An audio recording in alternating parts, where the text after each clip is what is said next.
क्या हार में क्या जीत में किंचित नहीं भयभीत में, ये पथ पर जो भी मिला ये भी सही वो भी सही, पर हार मानूंगा नहीं। साथियों, इसी के साथ हम लोग आज स्टार्ट करें हैं आधुनिक भारत का इतिहास, जो कि मॉडर्न हिस्ट्री है। इसी में हम लोग आज स्टार्ट करेंगे क्या, यूरोपीय कंपनियों का आगमन, कैसी कैसी यूरोपीय कंपनियां आई और कब कब आई, इन सब चीज़ों के बारे में हम लोग अध्ययन करेंगे। तो दोस्त, आप लोग वीडियो को स्किप किए बिना आप अंत तक देखिए, और ये नहीं कि एक दो पार्ट हमारा आएगा मॉडर्न हिस्ट्री का, पूरी कंप्लीट मॉडर्न हिस्ट्री आपको दिया जाएगा। तो चलिए साथियों, देर न करते हुए स्टार्ट करते हैं मॉडर्न हिस्ट्री की तरफ। हाय क्या पुर्तगाली, सबसे पहले एक क्रम आपको याद रहना चाहिए। सबसे पहले पुर्तगाली आए, फिर डच आए, फिर अंग्रेज आए, फिर फ्रांसीसी आए। पुर्तगाली, डच, फिर अंग्रेज, फिर फ्रांसीसी। एक दो और आए थे जो कि स्पेनिश थे, डेनिश थे। वो ज़्यादा महत्वपूर्ण नहीं है, डेनिश हालांकि अंग्रेज के बाद, स्पेनिश लास्ट में आए थे, इम्पोर्टेंट नहीं है, उनके बारे में कुछ जानकारी ज़्यादा रोल नहीं प्ले करते हैं इंडिया में, इस कारण से उन्हें नहीं लिखा हूँ। ये चार का क्रम अच्छे से याद रहना चाहिए, पुर्तगाली, डच, अंग्रेज, फ्रांसीसी याद हुआ, लेकिन इसका क्रम भी याद रहना चाहिए। सन का क्रम, कब कब आए थे। फिर हम लोग देखिएगा क्या कि ये ज़्यादा सस्पेंस होता है, इस कारण से मैंने एक गैप पेन डाउन कर दिया है। यहाँ पर उसकी कंपनी का भी, स्थापना का क्रम भी पेन डाउन करूँगा। तो आगे मैं स्पेशली पुर्तगाल के बारे में पढ़ाऊँगा, फिर डच के बारे में, अंग्रेज के बारे में, फ्रेंच के बारे में। यहाँ थोड़ा थोड़ा उसके बारे में यह बता दे रहा हूँ ये कि ये बड़े सस्पेंस हो जाते हैं कि कोई किसका सन कब था, किसका सन कब था। तो यहाँ पर कंपेयर करके सन याद कराने का प्रयास कराऊंगा। यूरोपीय कंपनियों की का आगमन, तो सबसे पहले आई थी कौन, आया था कौन कंपनी, किस कंपनी का आगमन हुआ था, पुर्तगाल कंपनी का। तो यह आया था आपके पास, पुर्तगाली सबसे पहले आए थे 1498 में। 1498 में आपको मालूम होना चाहिए वास्को डी गामा, जो कि समुद्री यात्रा करते हुए हमारे भारत में आ गए थे। 1498 के बाद में डच आते हैं। डच लगभग 100 सालों बाद 1595 में डच आते हैं। लेकिन यह 1595 में भारत न आकर के किधर चले जाते हैं, इंडोनेशिया वाले क्षेत्र में चले जाते हैं। तो भारत कब आखिरकार आते हैं, तो भारत 1602 में भारत आ जाते हैं। 1602 में भारत आते हैं। फिर आते हैं अंग्रेज की बात आती है। अंग्रेज 1600 में बेचारे आ जाते हैं, हम पर जुल्म ढाने के लिए आते हैं, जाते बड़े लेट में ये सब। फिर आती है फ्रेंच कब आते हैं, फ्रेंच की बारी आ जाती है 1664 में फ्रेंच इंडिया में प्रवेश कर जाते हैं। तो ये तो सन था, तो आपको सन भी याद हो गया होगा। देखिए फिर से याद करा देता हूँ। 1498 में आए थे पुर्तगाली, फिर डच आए थे जो कि 1595 में इंडोनेशिया वाले क्षेत्र में चले गए थे, लेकिन भारत में 1602 में एंट्री लिए थे। फिर 1600 में अंग्रेज आए थे। 1664 में कौन आए थे, फ्रेंच। और ध्यान दीजिएगा, डच को ही बोलते हैं क्या, नीदरलैंड और हॉलैंड। डच वाले को ही क्या बोल देते हैं, नीदरलैंड और हॉलैंड। इस बात को आप लोग अच्छे से ध्यान रखिएगा। अब कंपनियों की स्थापना का क्रम, तो कंपनी कौन, ये सब आए थे व्यक्ति, पुर्तगाली आए, डच आए, अंग्रेज आए, फ्रेंच आए। अब ये अपनी कंपनी को भारत में स्थापित करने लगे व्यापार के लिए, तो व्यापार के लिए स्थापित करने लगे। तो सबसे पहले व्यापार के लिए कंपनी कौन सी स्थापित हुई थी, पुर्तगाली आए थे पहले, स्थापित भी यही करेंगे, पुर्तगाली सबसे पहले स्थापित कर दिए। ये भी बताऊंगा कि इसका कारण क्यों था, क्यों आने का, भारत में क्यों आ रहे थे। यहाँ पर डायग्राम बनाया है, हालांकि इसको पहले कंप्लीट कर दो, ठीक ना। हालांकि पहले ये वाला चीज़ होता है, लेकिन ये फिर आता है, मैंने इसी को पहले कंप्लीट कर दिया। पुर्तगाली आए थे तो पुर्तगाली सबसे पहले, लेकिन इसके बाद डच आए थे। डच इंडोनेशिया वाले क्षेत्र में चले गए थे, ये नहीं अपनी कंपनी की स्थापना कर पाए। कौन किया, इसके बाद अंग्रेज किया। कौन कंपनी स्थापित किया, अंग्रेज। फिर उसके बाद आती है बारी डच की, फिर फ्रेंच की। इन सब पहलुओं को आप लोग अच्छे से समझिएगा। कहने का मतलब कि डच आए थे तो पहले, लेकिन कंपनी अंग्रेज के बाद में स्थापित किए थे। और कब कब स्थापित किए, इन सब चीज़ों को हम लोग देख लेंगे। थोड़ा सा आसानी से देखिएगा कि कब कब हुआ था कहानी इनकी। पुर्तगाली आए कब थे साथियों? 1498 में। कंपनी कब स्थापित हुई थी इनकी? 1503 ईस्वी में। कब स्थापित कर लिए थे कंपनी? 1503 ईस्वी में स्थापित कर लिए थे। फिर अंग्रेज आए थे आपके 1600 में, लेकिन 1600 में कंपनी न स्थापित करके 1608 में स्थापित कर लिए थे कंपनी को इस सूरत में। कहाँ पर? सूरत में 1608 में स्थापित कर लिए थे।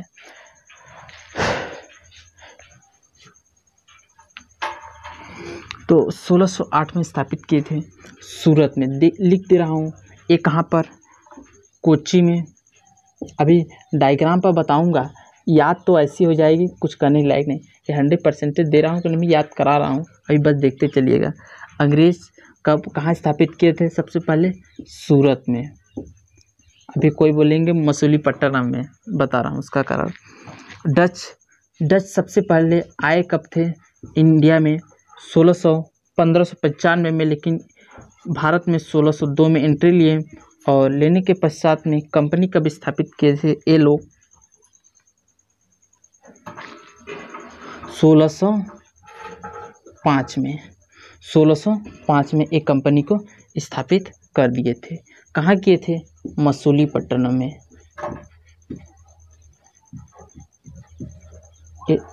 मसूलीपट्टनम में कंपनी को स्थापित किए थे। फिर फ्रेंच आपके आए थे 1664 में आए थे। और कंपनी कब स्थापित किए थे? 1668 में कंपनी को स्थापित कर दिए थे। ये कहाँ पर किए थे? ये आकर के सूरत में कंपनी को स्थापित कर दिए थे। इन सब चीज़ों को हम लोग देख चुके हैं। क्या फ्रेंच कब स्थापित किए? 1668 में। क्रम भी याद हो गया होगा। ये 4 सवाल एक बार पुनः रिकॉल कर लेते हैं। 1498 में पुर्तगाली आए, लेकिन कंपनी 1603 में स्थापित किए। अंग्रेज आए 1600, कंपनी स्थापित किए 1608 में। और डच आए 1602 में, इंडिया में एंट्री लिए थे। 1605 में कंपनी की स्थापना की थी। फिर फ्रेंच आए 1664 में, फिर कंपनी स्थापित किए 1668 में। और कहाँ पर? कोच्चि में स्थापित किए, सूरत में, मसूलीपट्टनम में और सूरत में। ध्यान देने योग्य यह बातें हैं कि इसका पुर्तगाली के याद कर लीजिएगा आसानी से। पीसी से, पीसी मोबाइल वाला जानते हैं ना, कंप्यूटर वाला। पीसी पुर्तगाली, सी से फॉर कोचिंग। हालांकि ये तो ऐसे ही याद हो जाएगा जब मैप में बताऊंगा, लेकिन यहाँ पर मैंने थोड़ा सा याद कराने का प्रयास किया है। ये चीज़ें अच्छे से आपको याद हो गई होंगी। पुनः हम लोग आगे बढ़ेंगे कि आखिरकार यूरोपीय कंपनी भारत क्यों आ रही थी। इन सब चीज़ों को हम लोग देखने का प्रयास करेंगे। तो आपको मालूम होना चाहिए साथियों कि सबसे पहले भारत, इस कंपनी जो पुर्तगाली, डच, अंग्रेज, फ्रेंच, तमाम प्रकार के जो थे यूरोपीय लोग थे, भारत आ रहे थे। लेकिन कुछ रास्ते में रुकावट पड़ गई। उन रुकावटों के कारण, जैसे कि यह भारत का यूरोप है, ये पूरा यूरोप वाला एरिया है। यहाँ से ये सब डायरेक्ट पहले भारत में आ जाया करते थे, यहाँ से ये सीधे भारत में आ जाया करते थे। लेकिन क्या हुआ, बीच में रास्ते में रुकावट हुआ। कुस्तुनतुनिया पर तुर्कों ने अधिकार कर लिया। तुर्कों ने वहाँ पर अधिकार कर लिया और वहाँ से वे जाने नहीं दे रहे थे। कोई भी व्यक्ति इस मार्ग से नहीं जा सकता था। तो कुस्तुनतुनिया ने तुर्कों पर अधिकार कर लिया। ये कब अधिकार किया था साथियों? 1453 में। 1453 में। तो यूरोपीय कंपनी, यूरोप के लोग भारत आज और जा नहीं पाते थे। तो इस कारण से भारत को खोजने के लिए, एक गलत शब्द है, खोजना गलत, भारत कहीं गुम नहीं हुआ था, लेकिन समुद्री मार्ग खोजे थे वे सब, ठीक। भारत को खोजने के लिए वे समुद्र से कई बार आते और भारत में एंट्री लेने का प्रयास करते, लेकिन कई बार आए, असफल होते चले गए। समुद्र में कहीं आते थे और गलत रास्ता पकड़ करके चले जाते थे। तो एक बार 1492 में कोलंबस, मार्कर कहाँ है क्या, यहाँ पर फैक्ट को लिखता चला जा रहा हूँ। 1492 में कोलंबस ने समुद्र से चला। यहाँ से कोलंबस समुद्री मार्ग पकड़ा और चल दिया। यहाँ जाने के पश्चात ऐसे गया और ये सीधे चला गया। इस प्रकार से सीधे जाने के पश्चात में वहाँ पर उससे अमेरिका मिला। अमेरिका, हालांकि उस समय अमेरिका नाम नहीं था, तो अमेरिका मिला। इस प्रकार से 1492 में कोलंबस ने अमेरिका की खोज कर दी। पुनः कुछ समय पश्चात, कुछ दिनों पश्चात 1498 में वास्को डिगामा चला। वास्को डिगामा 1498 में वास्को डिगामा चला और यह ऐसे जाते हुए यहाँ से चला यूरोप से चलते हुए यह इस प्रकार का रास्ता पकड़ते हुए यहाँ पर यूरोप के इस पॉइंट पर पहुँचा। और यहाँ पर पहुँचने के पश्चात यह इस पॉइंट का नाम रखा गया केप ऑफ गुड होप। हालांकि जो यूरोप थोड़ा सा 3 तरफ से जल से घिरा हो उसे केप बोला जाता है, ठीक ना। तो केप ऑफ गुड होप से वास्को डिगामा यूरोप से चला, अफ्रीका होते हुए यहाँ से केप ऑफ गुड होते हुए यहाँ से पुनः इस हिस्से में आया।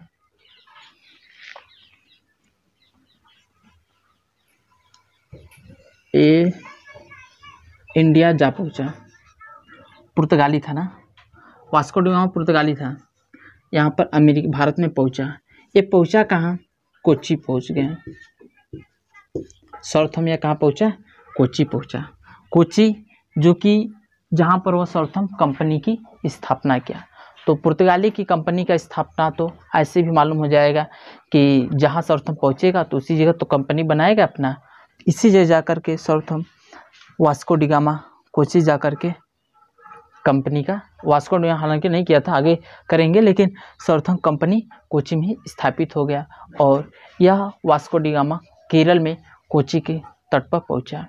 वहां पर एक व्यापारी से मिलते हैं जिसका नाम है अब्दुल हामिद। व्यापारी से मिलते हैं अब्दुल हामिद, और अब्दुल हामिद वहाँ के स्थानीय राजा जो कि लोकल राजा थे, स्थानीय राजा से उनकी मुलाकात कराते हैं। स्थानीय राजा का नाम था राजा जमोरिन। तो अब्दुल हामिद जी वास्को डिगामा का एक तरह से समझिए का परिचय या मिलाते हैं राजा जमोरिन से। वहाँ पर भव्य स्वागत भी होता है वास्को डिगामा जी का। और वास्को डिगामा इस केरल से चलते हैं और यहाँ पर जाने के पश्चात में राजा से आज्ञा लेकर के तमाम प्रकार के मसाले लेते हैं और मसाले लेकर के पुनः भारत में 1498 में ही पुनः यह भारत से रिटर्न होकर के इसी मार्ग से अपने पुर्तगाल में चले जाते हैं। पुर्तगाल में जाने के पश्चात हुआ ऐसा क्या कि 1498 में ही जो यहाँ से मसाला ले जाते हैं, सब कुछ काटने पीटने के पश्चात में उन्हें मसाले में 60 गुने का प्रॉफिट, जितना भी धन लगाए रहते हैं उसका 60 गुने का उन्हें प्रॉफिट हो जाता है। यह देख करके वे बहुत प्रसन्न होते हैं और अब वहाँ से यूरोप के लोग, पुर्तगाल के लोग धीरे धीरे भारत में प्रवेश करने लगते हैं। इसी के क्रम में आगे और व्यापारी आते हैं।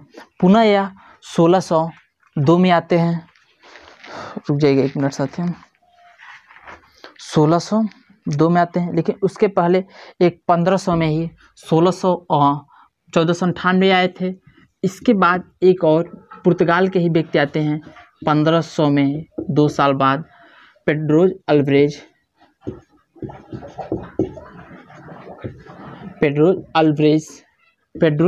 लिख लीजिएगा आप लोग। पेड्रोज अल्वारेज आते हैं 1500 में और वो भी चले जाते हैं। पुनः 1498 में वास्को डिगामा आया था और 1500 2 में पुनः फिर वास्को डी गामा ही भारत आ पहुँचता है। तो 2 बार वास्को डी गामा आया, एक 1498 में और दूसरी बार 1502 में आता है। और 20 में पेड्रो जाता है 1500। तो इस प्रकार से वास्को डी गामा की कहानी है। तो अब फिर इसके बाद वास्को डी गामा भारत नहीं आता है। तो पुर्तगाल थे और इसी पुर्तगाली में ही उस समय पुर्तगाली के राजा प्रिंस हेनरी थे। जब यह वास्को डी गामा भारत आया था उस समय के राजा कौन थे? प्रिंस हेनरी थे। Prince the navigator, Prince Henry बोला जाता है इन्हें। प्रिंस उस समय राजा पुर्तगाली के कौन थे? प्रिंस हेनरी थे। तो यह हुई थोड़ी सी इसके बारे में इंट्रोडक्शन। तो साथियों फिर अब इसी में हम लोग आगे एक एक के बारे में हम लोग डिस्कस करेंगे, जैसे पुर्तगाली हुआ, डच हुआ और तमाम प्रकार की चीज़ों के बारे में हम लोग, अंग्रेज हुए, फ्रेंच हुए, तो एक एक के बारे में हम लोग अध्ययन करेंगे। तो थोड़ा सा बोर्ड को मिटाता हूँ, फिर कुछ लिख लेता हूँ। साथियों अब हम लोग पुर्तगाल के बारे में डिटेल में देखेंगे, आखिर पुर्तगाल के बारे में क्या क्या फैक्ट बन जाते हैं। पुनः उसके बाद हम लोग डच के बारे में देखेंगे। तो साथियों आप लोग ध्यान दीजिएगा कि पुर्तगाल, फिर आएंगे हम लोग डच की कहानी बढ़ाएंगे। तो पुर्तगाल की स्टोरी स्टार्ट करते हैं। पुर्तगाल में क्या था कि हमने इसके पहले ही बताया था क्या कि 1498 में ही वास्को डी गामा आया भारत। फिर उसके बाद में 1500 में 2 साल बाद पेड्रो अल्ब्रेज आता है। फिर 1502 में पुनः वास्को डी गामा भारत में एंट्री ले लेता है। उसके बाद वहाँ के जो राजा थे, पुर्तगाल के समय राजा थे, प्रिंस हेनरी थे, द नेविगेटर भी बोला जाता है। उसमें पुर्तगाल के राजा प्रिंस हेनरी थे तथा भारत के जहाँ पर आए थे पुर्तगाली कोच्चि यानी केरला में, वहाँ के स्थानीय राजा जमूरी थे। अब इसके पुर्तगाल के वायसराय कौन कौन थे उसको हम लोग एक शॉर्ट लिस्टेड किए हैं, जैसे कि अल्मीडा, जिससे कि पूरा नाम क्या है, फ्रांसिस्को डी अल्मीडा, फिर अल्बुकर्क, फिर आपके आते हैं निनो डी कुन्हा। 3 लोगों के वायसराय के बारे में हम लोग देखेंगे। तो सबसे पहले आप लोग ध्यान दीजिएगा कि अल्मीडा, फ्रांसिस्को डी अल्मीडा आता है 1505 से 1509 में आता है। लेकिन उसके पहले कंपनी की स्थापना पुर्तगाल 1458 में आए थे और कंपनी की स्थापना 1503 में हुई थी। और कहाँ पर हुई थी? कोच्चि में हुई थी, जहाँ पर सर्वप्रथम पहले आए थे। तो फ्रांसिस्को डी अल्मीडा की बात आती है तो 1505 से 1509 तक इसका कार्यकाल रहता है। यह भारत का या तो पुर्तगाली का प्रथम वायसराय था, पुर्तगालियों का प्रथम वायसराय अल्मीडा था। और यह इन्होंने ब्लू वाटर पॉलिसी को अपनाया था। ब्लू वाटर पॉलिसी थी क्या कि हिंद महासागर में उन्होंने टैक्स लगा दिया, कर लगा दिया कि जो भी व्यक्ति हमारे अलावा अन्य व्यक्ति आएगा वह हमें कर दे करके तभी भारत में आएगा।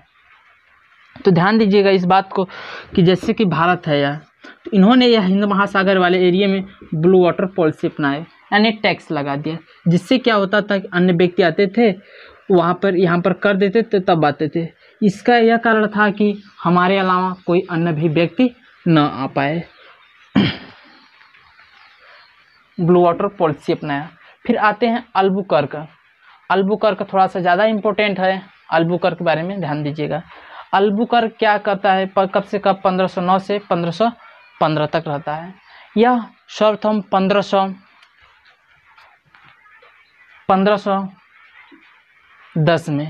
1510 में आदिल शाह से, जो कि बीजापुर के शासक थे, बीजापुर के शासक आदिल शाह से 1510 में गोवा को जीत लेता है, यानी गोवा पर अपना अधिकार जमा लेता है। लेकिन उसके पहले अल्बुकर्क की राजधानी कहाँ थी? कोच्चि में थी। लेकिन उसके बाद जो गोवा जीता या अल्बुकर्क, निनो डी कुन्हा वह अपनी राजधानी बना लेता है, गोवा को अपनी राजधानी बनाता है। जीतता है अल्बुकर्क लेकिन राजधानी बनाता है निनो डी कुन्हा। इसके समय राजधानी कहाँ थी? कोच्चि ही है, जहाँ पर सर्वप्रथम आए थे, फैक्ट्री की स्थापना किए हैं। और 1510 में आदिल शाह से छीना जाता है। कौन छीनता है? अल्बुकर्क। और कब आज़ाद होता है गोवा? 1961 में आज़ाद होता है। सबसे पहले गुलाम यही हुआ था और सबसे बाद में आज़ाद गोवा ही हो रहा है। गोवा। फिर इसके बाद में इन्होंने 3G को अपनाया। 3G मतलब कि गोल्ड गॉड ग्लोरी, यानी गॉड गोल्ड ग्लोरी, यानी 3G। 3G का मतलब क्या? ईसाई आर्थिक प्रतिष्ठा। ईसाई मतलब कि अपना ईसाई धर्म का वो प्रचार प्रसार करना चाहते थे। जो पुर्तगाली थे या अल्बुकर्क था, वो क्या करना चाहते थे कि ईसाई धर्म का प्रचार प्रसार करना चाहते थे। अर्थात उन्होंने ईसाई आर्थिक और प्रतिष्ठा को अपनाया। ईसाई मतलब कि ईसा धर्म का, अपने भगवान का वह प्रचार प्रसार करना चाहते थे। आर्थिक मतलब वह धन को अधिक से अधिक भारत से बटोरना चाहते थे।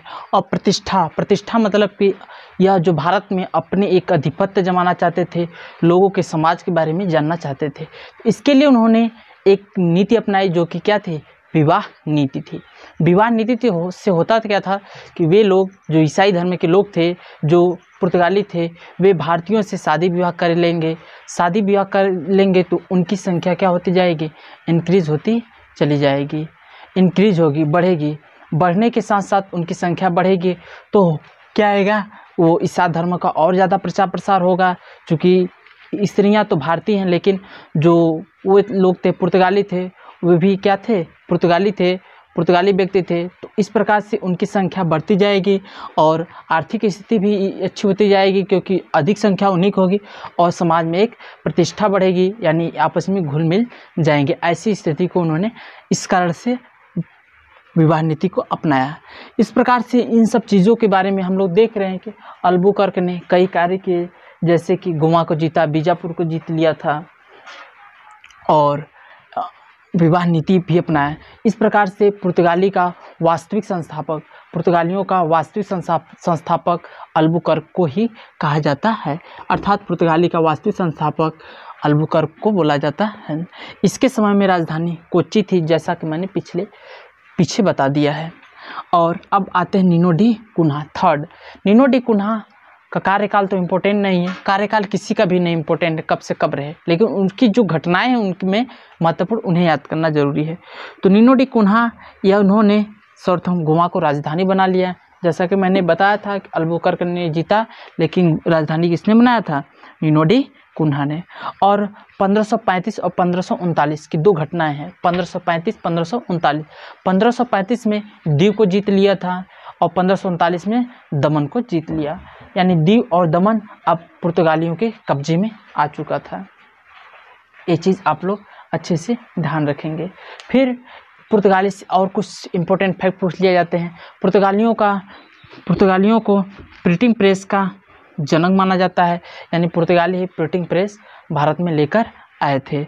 और इनके समय में दो खेती लेकर आए थे, अनानास और गन्ना की खेती भारत में प्रचलित हुई थी। फिर आते हम लोग आगे बढ़ेंगे तो अब आती है कहानी डचों की। डच क्या क्या करते हैं? डच आप लोगों को मालूम होना चाहिए, मैंने बताया था 1602 में आते हैं, लेकिन उसके पहले 1595 में आते हैं, चले जाते हैं कहाँ पर? इंडोनेशिया में।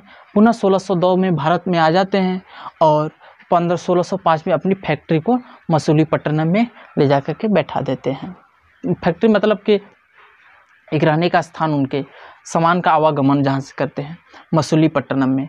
और डच वालों को ही हॉलैंड और नीदरलैंड भी बोला जाता है।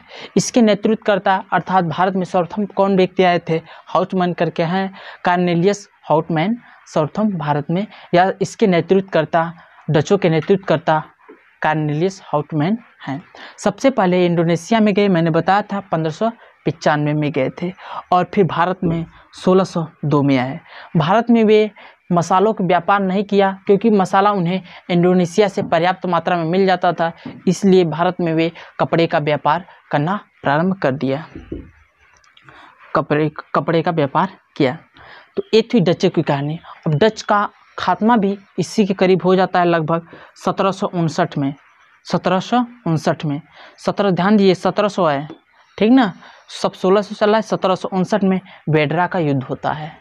1759 में बेडरा का युद्ध होता है, जिसमें अंग्रेज रहते हैं, यानी ब्रिटेन वाले, और एक डच रहते हैं। इन दोनों के बीच में घमासान युद्ध होता है और इसका परिणाम यह निकलता है बेडरा के युद्ध में, जो कि 1759 में हुआ था, कि डच कि कहानी इसी जगह समाप्त हो जाती है और अंग्रेज क्या हो जाते हैं, जीत जाते हैं। तो बेड्रा के युद्ध से यह साफ पता चल जाता है कि अब डच यहाँ पर टिकेंगे नहीं, अंग्रेज़ों का ही आधिपत्य भारत में जमेगा। तो ये थी थोड़ी सी कहानी पुर्तगाली और डचों के बारे में, जो फैक्ट बन रहे थे, जो थोड़ी थोड़ी स्टोरी थी उन्हें बताया। फिर अगले वीडियो में मैं अंग्रेज़ों और फ्रांसीसियों के बारे में हम लोग डिस्कस करेंगे। तब तक के लिए साथियों हमें दीजिए इजाज़त। जय हिंद।